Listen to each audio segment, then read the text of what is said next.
Okay, welcome to ELPA. Okay, I'm going to get my letters right. ELPA 7811 Quantitative Research Methods. This is the essentially the second part of 7810 Educational Statistics. They're really, I don't know why we call them two different names, but we do, except that there are some differences toward the end of this course with some things I'll do, and that's sort of part of what I want to go over right now. So by now, everybody should have access to the D2L site. So if you'll go there and find that, if you're not sure how to get there, let me know and I'll help you get there. But I think you can. Uh, Most of y'all should have had me in the 7810 section. So my structure is very much the same. Although I'll try to refine the D2L site and stuff I offer there as we go along. But if you'll go to the D2L site and look at the syllabus, and not to overly insult your intelligence, just to partially insult your intelligence, we'll go over a couple of key things that I want to talk about. So again, the same kind of information it starts off with. You'll see the information about me, my contact information, all kinds of ways to call me, message me, or whatever. So I am readily available and most of the time fairly quick to respond. I realize that occasionally sometimes I back burner things, and if I do that, and feel free to ask me again in a reasonable period of time. So if I'm not responsive in a couple of days or so, I generally say 24 to 48 hours. But if it goes beyond that, feel free to just you have the right to ask me or try to contact me again. The two textbooks are listed. They're the same two textbooks we use in 7810, the Whitt and Whitt book and the Green and Salkin book. We will rely less on the Whitt and Whitt book and a little more on the Green and Salkin book because we will get right into the statistical analysis procedures a little more quickly than we did in 7810. We also need access to SPSS, and I've given you a couple of options in your syllabus where you can get it. And I don't know, can you actually buy it from there, or do you have to rent it? It's on the hub thing. Is that just a rental program? I think. And I think you can rent it for 6 months or a year, or whatever. And I encouraged everybody in 7810 to rent it for a little more than the minimal time because you'll also use it in this case, and you'll also be using it in most cases in your dissertation. Most of you who are in this course are probably going to end up writing quantitative dissertations. If you certainly have the option to write a qualitative dissertation, in which case you don't want me helping you much on those procedures, but pretty good on the number stuff. So SPSS, if you do any kind of data analysis, you'll end up using SPSS for that part of your dissertation. Also, there's a way to access SPSS in our version of the cloud. You'll see the URL xen.etsu.edu on the syllabus. There's no www in front of that. And I've posted the same little video about using that Dr. Lampley prepared that I gave you last semester. It's pretty helpful. He actually shows you step-by-step, point to this, go over there, click this, and how all that works. So you need SPSS one way or the other. I mean, you may have it on your computer. You may have access to it where you work. You may get it on this Xen or Citrus site, we call it, or buy it or whatever. You'll need access to SPSS. We'll be using that quite a bit. I won't read much of much of the next couple of things. I've talked about the D2L site. The course description is pretty straightforward, I think. I'm not going to talk about the philosophy, goals, purpose, rationale, or objectives. You can see all those things. Topics you may want to notice, and again, these are just kind of that format of telling you kind of the kind of stuff we're going to study. The what you have to do part on the third page of the syllabus is going to look a lot like 7810. Questions, are the lessons that we downloaded before going to be the same set of lessons on Green Salkin? No, they'll not be the same lessons, but I have put the lessons that we'll be using on the data for those on the D2L site. but it'll be the same kind of thing. And you know how Green and Falcon works by now. It's very, very, very specific. It's very tree-oriented instead of forest-oriented. Whit and Whit's a little more forest-oriented than tree-oriented. Green and Falcon says, take this set of data, point here, click there. It doesn't do a good job of telling you why, though.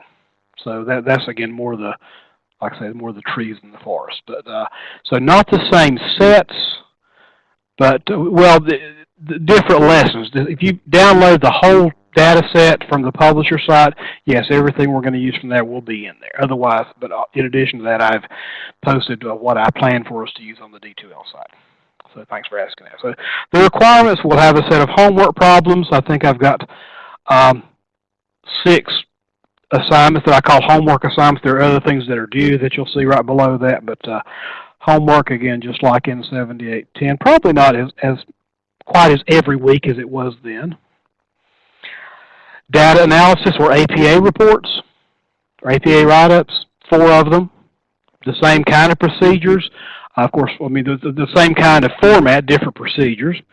And I'll give you a good example to start out with. And I specify the kinds that you need. You need 4 different kinds, and one different thing I do in this course that I did in 7810 is that I tell you what each of the 4 should be. You don't have you get a choice kind of thing. So you already know kind of the format. That's sort of what it generally looks like. Of course, it looks different for every type of procedure, so we'll adapt it to the kind of procedures we're talking about. There's a data analysis project. Again, somewhat like the data project that we did in 7810, but I'm going to give you a different set of data. I'm going to ask you different questions about it that are to be analyzed according to the procedures in this course. So similar kinds of stuff, but with different data and different questions to be answered. The last part of the course is a little different. The last part of the course is not so much data analysis per se. It's going to have to do with designing instruments to measure things. Probably the most common of which would be surveys or questionnaires. So we're going to talk about some guidelines, things that you need to keep in mind when you develop surveys or questionnaires. And you'll develop an instrument. It doesn't have to be the one you're going to use in your dissertation, certainly, but it's just a kind of little exercise to kind of make sure you know some things to keep in mind. We'll talk about format and procedures and all those kinds of things. And we'll do some peer evaluation of those too. And you'll get a chance to revise based on peer evaluation. And there's a midterm and a final.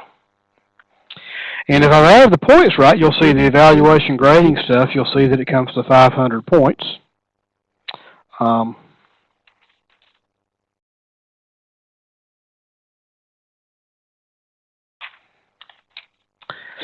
And you'll see the grading scale. I think the numbers and the percents are the same as you've seen before. A minus, B plus, B. You don't want me to go much further than that in terms of talking. So hopefully we won't have to go, and we very rarely, very, very rarely go below that. The student resources, this is the same stuff you had before. Here's what the bookstore offers. Here's what to do if you need disability services and library resources and things like that. I've indicated on the calendar, I've indicated due dates, when things are due, what topics will be, and again, I will keep a running document of the topics and the lectures on each topic, and we'll be sending those URLs out for the recordings after every class that we put together, so you can watch those at your leisure. If you're participating live in person or virtually now, then you can go back and watch those for reinforcement if you like. If you're watching the recordings only, then those will be available for you to do that. Due dates are, I'll give you dates that everything's due, and it's due on midnight of that day. And as some of you discovered, I know when you're going to submit something because it just tells me there's no wiggle room there. It just says, here's when you put it in there. So I do ask that you submit each assignment to the Dropbox. It's best if you PDF things, because sometimes I get documents in perfectly good, legitimate formats, but my computer doesn't like it. So I can read PDFs pretty much regularly. So if you'll PDF thing, and yeah, and you want me to find things easily, you want me to be able to see what you've done. You don't want me to be in a bad mood because I can't find something when I grade things. My late policy is the same. For non-homework assignments, I'll take them up to 2 weeks late with 10% off for each week, and nothing after 2 weeks, and nothing after the final exam altogether. Homework, again, I'm not going to grade homework in terms of right or wrong. Yeah, you did it. It looks complete. Okay, you get full credit. Yeah, you did it, but you know you're missing a lot of it. I'll give you 70% of that. Or, yeah, you did it, but it's late. I'll give you 70% of that. So I'm not going to make a lot of fine measurements in terms of your homework. It's should be fairly clear. You've got the calendar to refer to with the assignments and the dates, the topics, when we're going to do what, or when you need, how you need to keep up with what if you're doing this asynchronously, and then when everything's due. Okay, let's see. Let me deal with that question in a few minutes. Okay. Any questions about the assignments? The requirements, there may be some questions on the calendar, but I'll get to that in a minute. But and again, we'll answer questions on those things as we get there. So the other thing I wanted to do right now in this session, and I won't take very long to do this, but I want to just go over, I'm just going to talk through this. I'm not going to show you any fancy visuals or really even examples because you've had a whole course of this stuff. So we're about to do the whole course of 7810 in about 10 minutes. The main procedures we got out of 7810. First, there were t-tests. Everybody's writing again like you've never heard of this before. There are t-tests. There are 3 kinds of t-tests. And in a single sample t-test is when you got a bunch of numbers, a data set, or a distribution as we call it. You got a bunch of numbers and you can calculate the mean, and you want to compare whatever that mean is with a set number.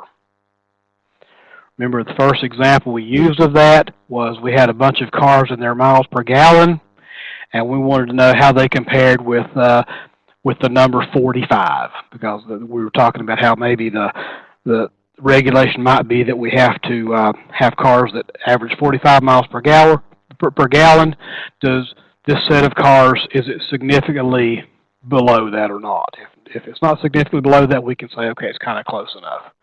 So we compare a set of data, meaning individual numbers, a bunch of individual numbers, not just an average, but a bunch of individual numbers from which you can get that average. You can also get the standard deviation and all that sort of stuff, comparing those with a particular number, in that case the 45. The second kind of t-test is an independent t-test, probably the most common t-test. An independent t-test. You've got 2 different sets of numbers, be they test scores or whatever numerical measures you've got. You compare one set of numbers with the other set of numbers. Specifically, the mean of the first set with the mean of the second set. Again, you have to have all the numbers that go into that mean. So an independent samples t-test. For example, if I were to compare the performance of 2 classrooms, let's say I've got 30 students in one classroom and 25 in the other, and I say that to make the point that the group sizes do not have to be the same. So I've got 30 sets of scores compared with 25 sets of scores. Let's say the group of 30 had an average of 85, the group of 25 had an average of 82. Is that a significant difference or not? And I don't know. The answer is it depends. Depends on the variation and all the different values the SPSS spits out at us, specifically or most importantly, the p-value. What's the p-value? That's the probability of, if you say there's a significant difference, that's the probability that there's not a significant difference, or it's the probability of being wrong that way. So you want the smaller the p-value, the more likely there really is a significant difference. So independent sample t-test is going to compare one set of numbers with another set of numbers, and there's no links between the two. If you're in one, you're not in the other. There's no specific connection with anybody else in the other group. A paired samples t-test is when there is a connection. So we're comparing pairs of data. The first time we saw pairs of data or data paired together was in correlation. Like if you're comparing the correlation between ACT and SAT scores, you got one person who's taken both of them. The most common example of a paired, probably the most common, or the one that communicates best, is, say, a pretest post-test. The same person takes a pretest who also takes a post-test. So that particular pretest and post-test are paired together. And we talked about a bunch of other ways data can be paired together. So those are the three kinds of t-test. T-test compares two things. Either a mean with another mean or a mean with a set number, set benchmark number, like in the single sample t-test. What happens if you've got to compare, instead of just the two classrooms, three classrooms? A t-test could only compare two things at a time. So kind of the extension of that independent t-test is an ANOVA, analysis of variance. And again, we talked about, we saw how variance plays a strong part in determining whether differences are significant or not. So an ANOVA will compare means of three or more, well, actually two or more groups. You can use an ANOVA for two groups, but you can also use an independent t-test. You get the same p-value, the same result. But if you have three, you have to use an ANOVA. You can't use a t-test. So an ANOVA is used to compare two or more means together from independent groups. And we also talked about chi-square. Chi-square has to do with nominal data, categorical data. All you can do is sort and label and classify. The example, probably the example we spent the most time on was what we call the Titanic problem, where you were housed in one place or the other. That's just a category. You're housed either in the upper or the lower part. And you either, it's kind of morbid, it's not kind of morbid, it is morbid. You either survived or you didn't, yes or no. Now, I would argue it's better to survive than not, but it's still categorical, just a yes or no. So that's chi-square. A couple of other things that come into play, we talked about confidence intervals, and a confidence interval is just a range within where a measure probably is. And we talked about the example, for instance, that if you take a test and you score an 85, you're probably not exactly an 85 student. But you're probably somewhere in the neighborhood if it's a good measure.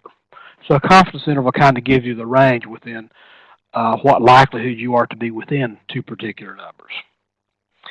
Anything else that pops into your mind? Now we talked about type 1 and type 2 errors. I'm not too concerned about that right now. I mainly want us to know what these procedures are used for. I didn't specifically talk about correlation, although other than just kind of mentioning it between the relationships of variables. As an example of the first time we saw paired data. A correlation is actually more categorized in the descriptive kind of statistics because it describes the relationship. The t-test and most of those other kind of things are inferential. They infer something. But kind of the big ones are the three kinds of t-tests. Well, correlation, three types of t-tests, ANOVA, and the chi-square. I will tell you that a lot of the procedures we're going to use in this course are kind of extensions of the ANOVA. I'll say, for example, I'll say, okay, let's say we've got this situation and we apply an ANOVA to it. We could do that. And then I'll give you, oh, but what if? For example, what if we throw in a second independent variable? Well, that kicks us into a different but related procedure to an ANOVA. But for right now, if you can deal with the three kinds of t-tests, an ANOVA, a chi-square, and of course the correlation, then that's what I want us to know. So the first thing I'm going to ask us to do If you go to your D2L site, let me see if I can call that up. You should still be there.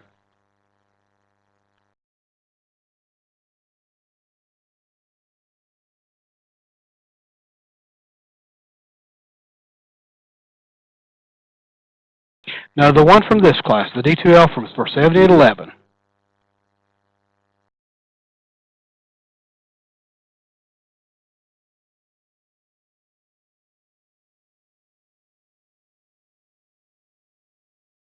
Okay, that should be on your screen. If you will go to content. Oh, and by the way, if you will also do the student info form, and because things change, I mean, you can give me the same one as you did last time if nothing changed. If you look at the class case examples and click on that, that'll open up a Word document. And there's a bunch of fairly short scenarios on a number of pages. For example, the first one is entitled Temperature and Behavior. The second one is entitled Compliance. The third one is entitled Baseball and Basketball Salaries. So these are short scenarios. So what I want you to do, and this is homework number 1 assignment. Again, just review. I don't have anything else to say right now about this till we kind of see how we're doing on it. So temperature and behavior, there are about 15 of these. Although you will see some blank pages because there were some I didn't want to include.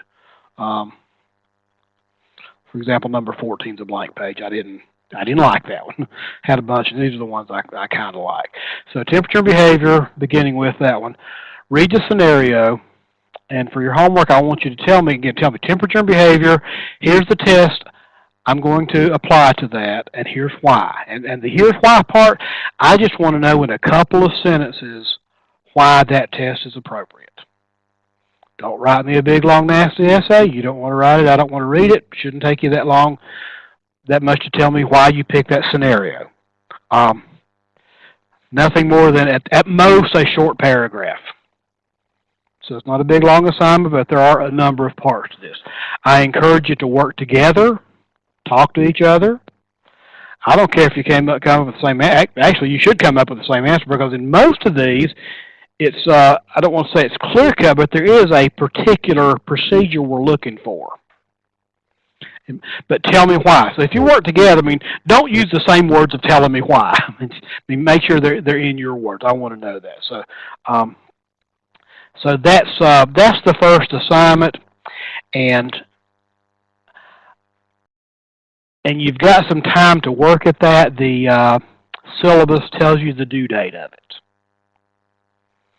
and so when these are turned in, I will go over these when we have the next virtual class, and again, that'll be recorded so you can see it. Any questions on that assignment?